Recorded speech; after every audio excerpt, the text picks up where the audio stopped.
Hello मेरे प्यारे बच्चों, एक बार फिर से आप सभी का स्वागत है आपके अपने YouTube channel the PCM vision में। आज के इस वीडियो में हम लोग क्लास 12 के जियोग्राफी का सेकेंड चैप्टर विश्व जनसंख्या वितरण घनत्व तथा वृद्धि के शर्मा गेस में दिए हुए एमसीक्यू प्रश्नों को डिस्कस करेंगे बच्चों। इससे पहले हम लोगों ने चैप्टर 1 के एमसीक्यू प्रश्नों को डिस्कस कर लिया था। अगर आपने उस डिस्कशन वीडियो को नहीं देखा है तो चैनल पे विजिट करें, वहां पे आपको इसका वीडियो मिल जाएगा बच्चों।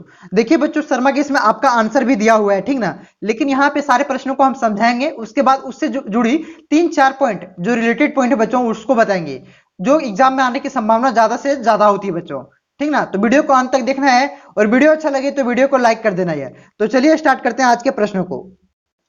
देखिए बच्चों, अभी हम लोग सेकंड चैप्टर करें, इसके बाद आपके जितने भी 5-6 चैप्टर हैं सारा चैप्टर को एग्जाम से पहले पूरा करा दिया जाएगा, ज्यादा हड़बड़ाना नहीं है, ठीक ना। जो मैं आपको बता रहा हूं सिर्फ उसको आप लोग रिकॉल कीजिए, याद कीजिए, बार बार रिविजन करिए, ठीक ना बच्चों। देखिए उसके बाद है पहला प्रश्न है आपका, निम्नलिखित में से कौन सा एक विरल जनसंख्या वाला क्षेत्र नहीं है। मतलब विरल नहीं है मतलब क्या होगा, सघन हो जाएगा। क्या हो जाएगा, सघन क्षेत्र है। तो आपसे पूछ रहा है इनमें से कौन सा एक सघन क्षेत्र है बच्चों। पहले आप लोग समझिए कि विरल और सघन किससे कहते हैं बच्चों।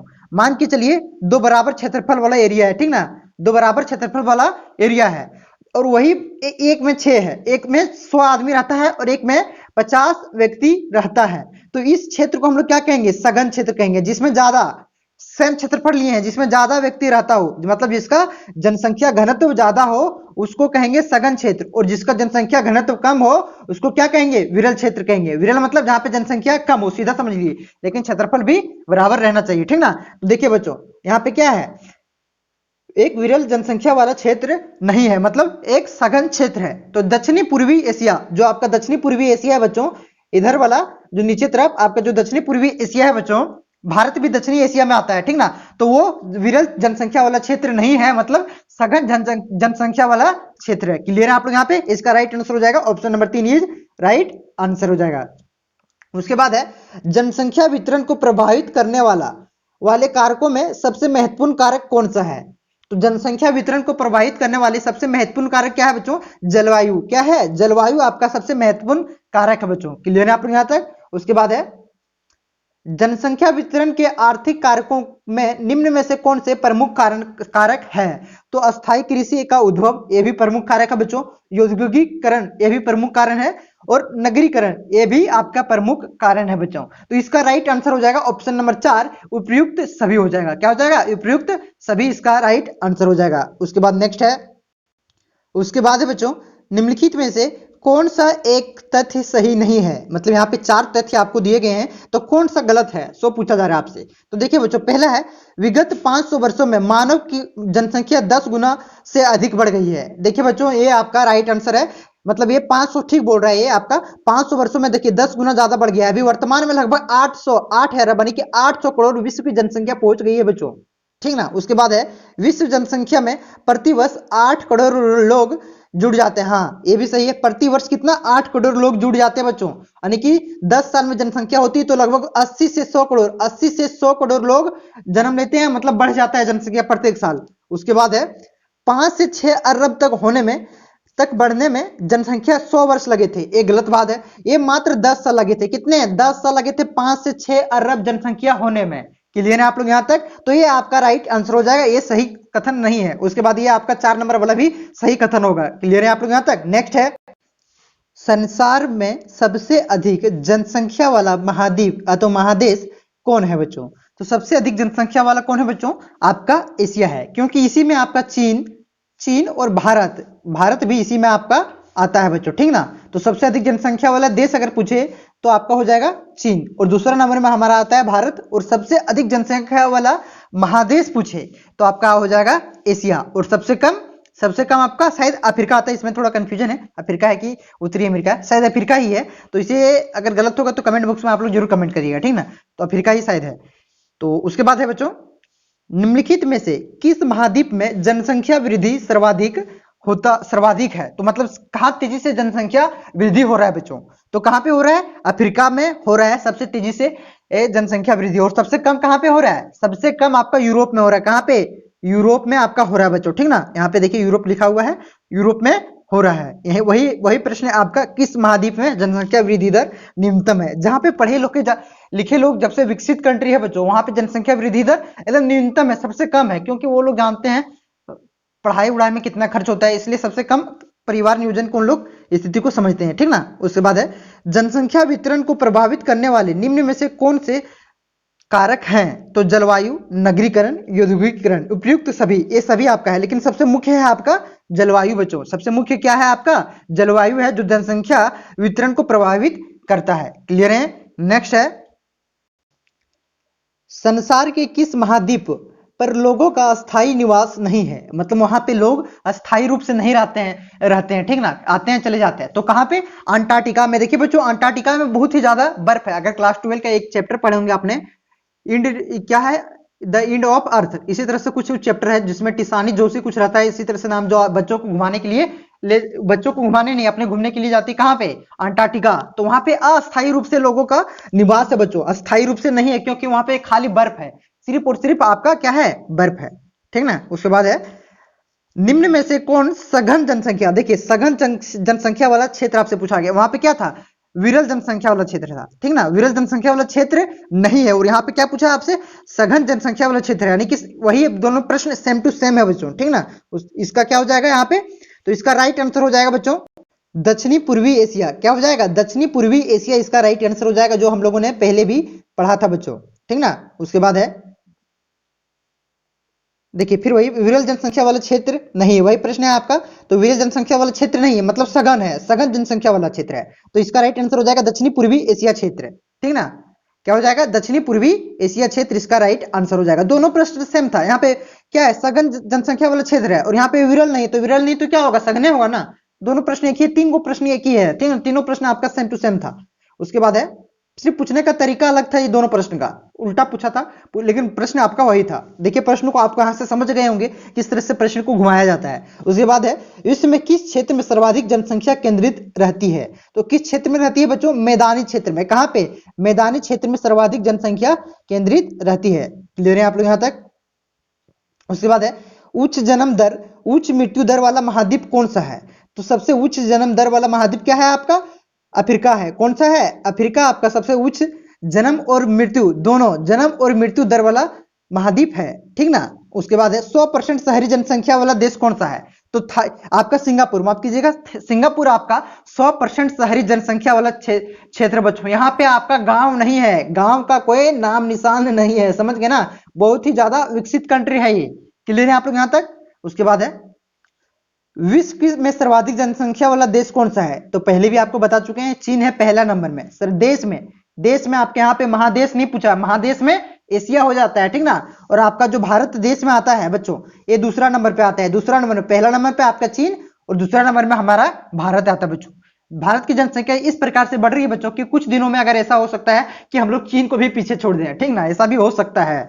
उसके बाद नेक्स्ट है, विश्व में सबसे अधिक प्रजनन दर वाला देश कौन सा है? सबसे अधिक प्रजनन दर वाला देश कौन सा है आपका? नाइजर है। कौन है? नाइजर आपका, नाइजीरिया एक देश कहा जाता है बच्चों, एक देश है, वहां पे सबसे अधिक प्रजनन दर वाला वह देश है, ठीक ना।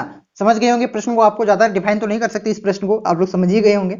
उसके बाद है, सन 2011 की जनगणना के अनुसार भारत की कुल जनसंख्या कितनी थी? तो कितनी थी बच्चों? 121.09 करोड़। 121 करोड़ आप लोग याद रखिएगा, इतनी जनसंख्या 2011 की जनगणना के अनुसार थी बच्चों। अगर 2021 में जनगणना आपका नहीं हुआ है, 2022 में अगर जनगणना होती है, तो यह जनसंख्या लगभग 140 करोड़ के आसपास अनुमान किया जा रहा है कि 140 करोड़ के आसपास आपका पार हो जाएगा बच्चों। क्लियर है आप लोग यहां तक? उसके बाद है, सन 2011 की जनगणना के अनुसार भारत की जनसंख्या घनत्व कितनी थी? तो भारत की जनसंख्या घनत्व कितनी थी बच्चों?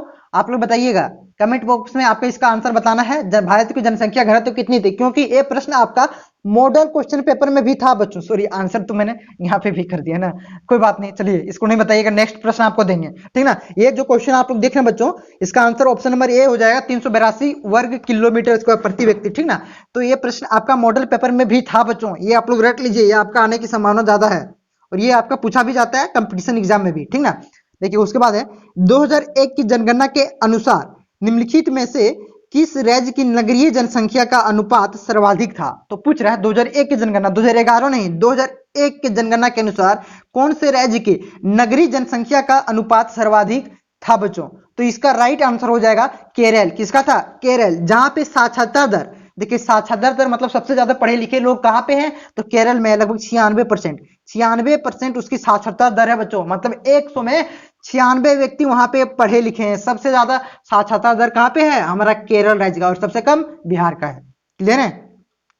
लेकिन सबसे ज्यादा आईएएस आईपीएस बिहार से ही निकलता है, ठीक है, कमेंट नहीं करना आप लोग। उसके बाद है निम्नलिखित में से किस भारत के सर्वाधिक जनसंख्या घनत्व है? तो कौन से राज्य की सबसे सर्वाधिक जनसंख्या घनत्व है बच्चों? तो उस राज्य का नाम क्या है? बिहार है, जहां पे सबसे कम पढ़े लिखे लोग हैं। मतलब पढ़े लिखे लोग ज्यादा हैं, लेकिन साक्षरता दर जनसंख्या के अनुसार उसका कम है, ठीक ना। उसके बाद है निम्नलिखित राज्यों में से किस राज्य की जनसंख्या घनत्व सर्वाधिक है? तो केरल का है। किसका है? केरल का बिहार का है। अभी कुछ देर पहले नेक्स्ट प्रश्न क्या था? निम्नलिखित में से किस राज्य का जनसंख्या घनत्व सर्वाधिक है? तो किस राज्य का है? अभी बिहार इसका राइट आंसर आपको बताएं बच्चों, किस राज्य का है जनसंख्या घनत्व सबसे ज्यादा? बिहार का है। उसके बाद है निम्नलिखित राज्यों में से किस राज्य का जनसंख्या घनत्व सर्वाधिक है? तो दोनों प्रश्न एक ही है बच्चों, तो इसका राइट आंसर क्या हो जाएगा? यहाँ पे दिया हुआ पश्चिम बंगाल, यहाँ पे यहाँ पे दिया हुआ पश्चिम बंगाल। निम्नलिखित में से किस भारत, देखिएगा बच्चों, यहाँ पे आंसर एक हो जाएगा पश्चिम बंगाल। क्यों हो जाएगा बच्चों? यहाँ पे निम्नलिखित, यहाँ पे जो 4 राज्य दिया है उसमें से आपको पूछा जा रहा है, और यहाँ पे प्रश्न क्या था? पूरे भारत का। क्या था? पूरे भारत का। थोड़ा मिस्टेक हो जाता है बच्चों, क्या कीजिएगा। देखिए पूरे भारत का होता है, समझे ना, यहाँ पे पूरे भारत का पूछा है, और यहाँ पे पूछा है जो 4 राज्य आपका ऑप्शन में दिया हुआ है इनमें से पूछा है किसका जनसंख्या घनत्व सर्वाधिक होगा। तो प्रश्न को आपको पढ़ना है, इसी तरह से आप एग्जाम में भी फंस सकते हैं, समझे ना। यहाँ पे आपका समझ गए ना, यहाँ पे आपका प्रश्न को किस तरह से घुमाया गया था आप लोग समझ गए होंगे। उसके बाद है निम्नलिखित में से भारत के किस राज्य में जनसंख्या घनत्व निम्नतम है, मतलब सबसे कम है बच्चों? तो किस राज्य में सबसे ज्यादा आपका किसमें है? बिहार में। और सबसे कम आपका किसमें है बच्चों? सबसे कम आपका किसमें है?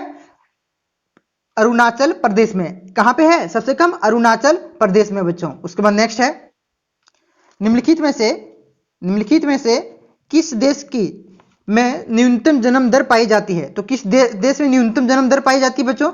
तो ये आपका है, इसका राइट आंसर हो जाएगा संयुक्त राज्य अमेरिका। कहां पे सबसे कम जन्म दर कहां पे पाई जाती है? संयुक्त राज्य अमेरिका में। देखिए बच्चों यहाँ पे पूछा है आपका देश पूछा है, आप लोग कंफ्यूज मत करिएगा। महादेश अगर आपसे पूछता, महादेश अगर आपसे पूछता तो कौन सा महादेश हो जाता? यूरोप हो जाता है। कौन सा? यूरोप आपका राइट आंसर हो जाता है, लेकिन यहाँ पे देश पूछा है तो अमेरिका हो जाएगा। देखिए जनसंख्या वहां पे जो जन्म दर है वो कम होने के कारण क्या है? वहां पे लोग सबसे ज्यादा पढ़े लिखे हैं और वह एक विकसित कंट्री है। समझ गए होंगे यहाँ तक। उसके बाद है भारत के किस राज्य में बौद्ध जनसंख्या सर्वाधिक निवास करती है? तो भारत के किस राज्य में बौद्ध जनसंख्या सर्वाधिक निवास करती है बच्चों? तो इसका राइट आंसर हो जाएगा महाराष्ट्र। कहां पे? महाराष्ट्र में बौद्ध जनसंख्या सर्वाधिक निवास करती है बच्चों। उसके बाद है मतलब बौद्ध धर्म के लोग वहां पे सर्वाधिक रहते हैं। जनांकीय संक्रमण सिद्धांत का प्रतिपादन किसने किया था? तो किसने प्रतिपादन किया था बच्चों? तो इसका राइट आंसर हो जाएगा W.S. थॉम्सन। किसने? W.F. थॉम्सन ने प्रतिपादन किया था। उसके बाद है भारत में आंतरिक प्रवास की कितनी धाराएं हैं? तो इसकी भारत में आंतरिक प्रवास की कितनी धाराएं हैं? तो 4 धाराएं हैं। कितनी धाराएं हैं? 4 धाराएं हैं बच्चों। Option number 2 is right answer. उसके बाद है भारत में महिलाओं के प्रवास का एक प्रमुख कारण क्या है? जो भारत में महिलाओं के प्रवास है बच्चों उसका एक प्रमुख कारण क्या है बच्चों? पहला ऑप्शन दिया हुआ है शादी, दूसरा शिक्षा, स्वास्थ्य और नौकरी। तो इसका राइट आंसर आपका हो जाएगा शादी बच्चों। क्या हो जाएगा? शादी एक प्रवास मतलब प्रमुख कारण है प्रवास का। उसके बाद है निम्नलिखित में से कौन सा एक प्रतिकर्ष कारक नहीं है? यहाँ पे उत्कर्ष नहीं पूछा है, प्रतिकर्ष पूछा है, सॉरी अपकर्ष नहीं पूछा है, प्रतिकर्ष पूछा है। कंफ्यूज मत करना है, ठीक ना। तो यहाँ पे इसका राइट आंसर क्या हो जाएगा? Option number 3 is right answer, चिकित्सा शैक्षणिक सुविधाएं इसका राइट आंसर हो जाएगा बच्चों। क्लियर आप लोग यहाँ पे। और अपकर्ष कारक पूछता है तो क्या हो जाता है? बेरोजगारी, जलाभाव इसका राइट आंसर हो जाता है, ठीक ना। यहाँ पे प्रतिकर्ष कारक पूछा है इसलिए चिकित्सा और शैक्षणिक सुविधाएं इसका राइट आंसर हो जाएगा। उसके बाद है भारत के प्रवास की निम्नलिखित धाराओं में कौन सा एक धारा पुरुष प्रधान है? तो ग्रामीण से ग्रामीण, ग्रामीण से नगरीय, ग्रामीण से नगरीय से ग्रामीण, नगरीय से नगरीय।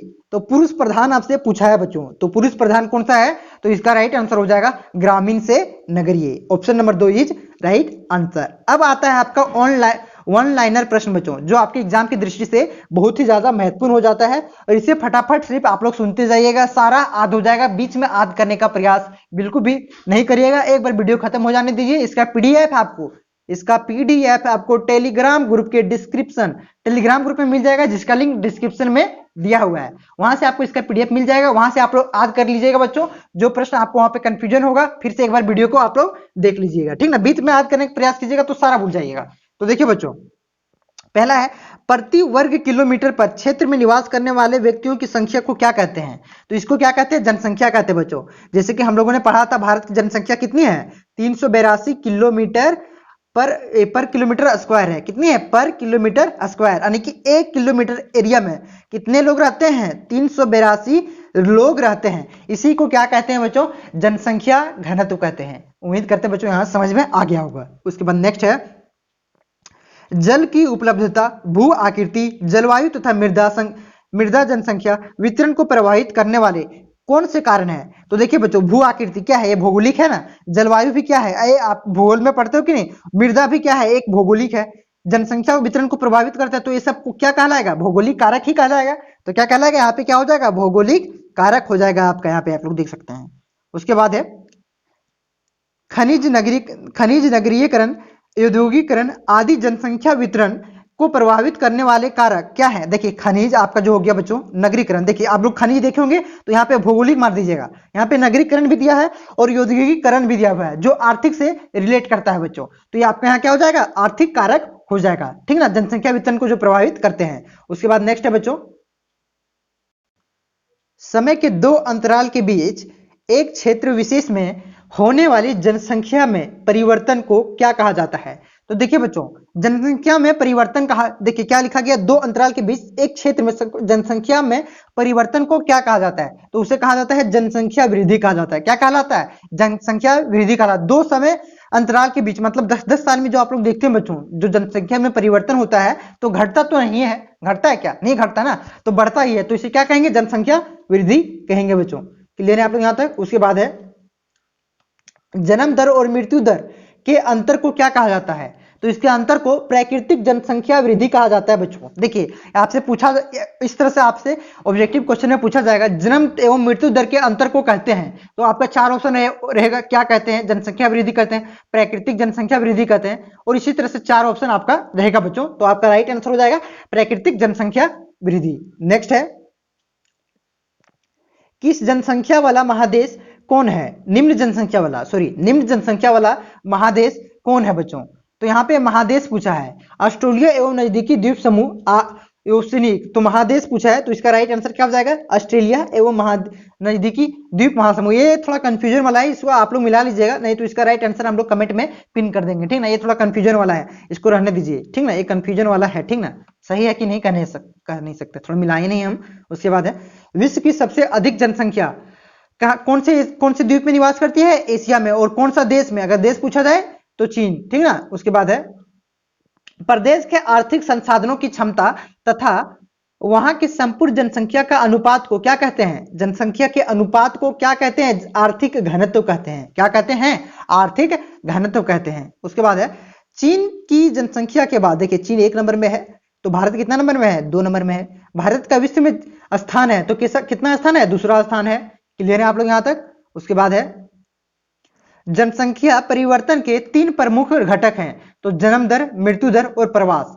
3 प्रमुख घटक हैं बच्चों जनसंख्या परिवर्तन के, यानी कि जन्म दर, जन्म बढ़ा तो जनसंख्या में परिवर्तन हो रहा है। परिवर्तन हो कि नहीं? क्योंकि जन्म दर से जनसंख्या बढ़ रही है, और मृत्यु दर से भी जनसंख्या कम होती है, क्योंकि वहां पे लोग मर रहे हैं, तो जनसंख्या क्या हो रही है? कम हो रही है, यानी कि जनसंख्या परिवर्तन हो रही है। और प्रवास से भी किसी देश की जनसंख्या में परिवर्तन होता है बच्चों। मान के भारत में 50 लाख लोग रहते हैं, अब मानने बोले कि कमेंट नहीं कर देना सर 121 करोड़, अभी कुछ देर पहले 2011 की जनसंख्या के अनुसार बताएं। मानना है कितने लोग रहते हैं? 50 लाख लोग रहते हैं, और 10 लाख लोग चले गए हैं अमेरिका। कहां चल गए? 10 लाख लोग अमेरिका चल गए। तो क्या कहलाएंगे? जो वहां पे बसे जाके प्रवास कहलाएंगे बच्चों। क्या कहलाएंगे? प्रवास कर रहेंगे। तो प्रवास से क्या हो रहा है? जनसंख्या परिवर्तन हो रहा है कि नहीं? तो ये 3 प्रमुख कारण है बच्चों। क्लियर है आप यहां तक? नेक्स्ट है बच्चों, चीन के, देखिए हम लोग कहां तक पढ़े थे, रुकिए, चीन वाला हो गया था आपका यहाँ पे ना। प्रवासी, प्रवासी जो नए स्थल पर जाते हैं, देखिए नए स्थान पर जाते हैं, देखिए कहाँ अमेरिका में चल गया था उसे प्रवास कहते हैं, पहले बता चुके हैं। और क्या कहलाते हैं, अप्रवासी कहलाते हैं। वहां के जो यहाँ से हम लोग कर रहे हैं वो प्रवास कर रहा है वो, लेकिन उस देश के लोग क्या कहेंगे, उसको अप्रवासी कहेंगे। क्लियर है। उसके बाद है प्रवासी जो एक स्थान से दूसरे से बाहर चले जाते हैं वो कहलाते हैं, एक स्थान से बाहर चले जाते हैं वो क्या, उत्प्रवासी कहलाएंगे। उसके बाद है बेरोजगारी, प्रतिकूल जलवायु, पर प्राकृतिक विपदाएं, राजनीतिक उपद्रव, सामाजिक आर्थिक पिछड़ापन आदि क्या है, क्या है, प्रतिकर्ष कारक है, क्या है, प्रतिकर्ष कारक है बच्चों। उसके बाद है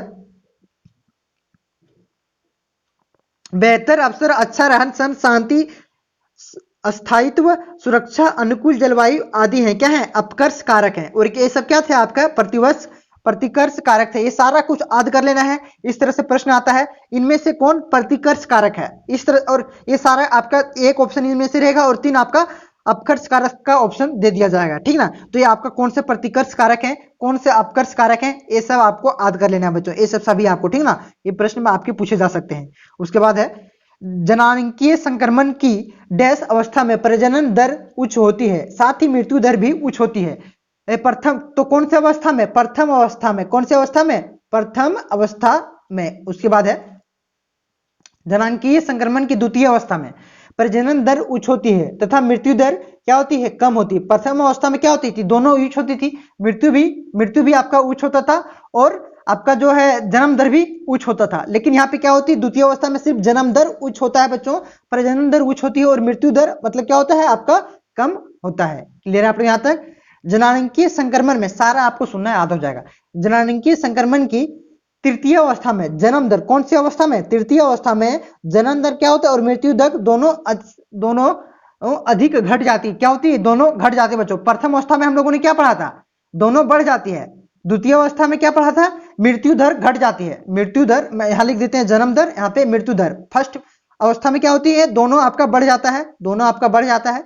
और द्वितीय अवस्था में क्या होता है, सिर्फ जन्म बढ़ता है, ये घट जाता है, ठीक ना, मृत्यु घट जाता है। और तृतीय अवस्था में क्या होता है, जन्म भी घट जाता है आपका और मृत्यु भी घट जाता है।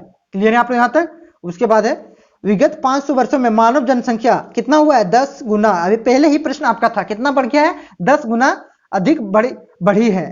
क्लियर है आप लोग यहाँ तक। अब नेक्स्ट वीडियो में हम लोग करेंगे बच्चों पॉपुलेशन कंपोजिशन, यानी कि जनसंख्या संगठन। ये जो आपका चैप्टर है हम लोग नेक्स्ट वीडियो में करेंगे सारा कुछ। उससे पहले अगर आप चैनल पे नए हैं तो चैनल को सब्सक्राइब कर लेंगे। जितने भी सब्जेक्ट है, हिस्ट्री, जियोग्राफी, आपका कर ही रहे हैं, इकोनॉमिक्स, और हम लोग अभी कर रहे हैं क्या, और एक सब्जेक्ट और कर रहे हैं, उस चैप्टर का नाम है पॉलिटिकल साइंस। ये चारों चैप्टर हम लोग कर रहे हैं बच्चों, और प्रयास करेंगे और भी चैप्टर है जो आपका शर्मा गेस का सारा को एग्जाम से पहले कंप्लीट कर दिया जाएगा। आप लोग को बकाने का काम नहीं है। इसका पीडीएफ आपको टेलीग्राम ग्रुप में मिल जाएगा, ठीक ना। तो आज के लिए बस इतना ही बच्चों। आप लोग टेलीग्राम ग्रुप में इसका पीडीएफ प्राप्त कर लेंगे तो मोबाइल से पढ़ने में ज्यादा डिस्टर्ब होता है, इसलिए आपको बार बार मैं बोल रहा हूँ कि आप लोग शर्मा गेस खरीद लें बच्चों, बहुत ही आसानी होगी आपको पढ़ने में। एक्सप्लेनेशन वीडियो तो यहाँ आपको मिल ही रहे हैं। धन्यवाद बच्चों, मिलते हैं नेक्स्ट वीडियो में। जय हिंद, जय भारत।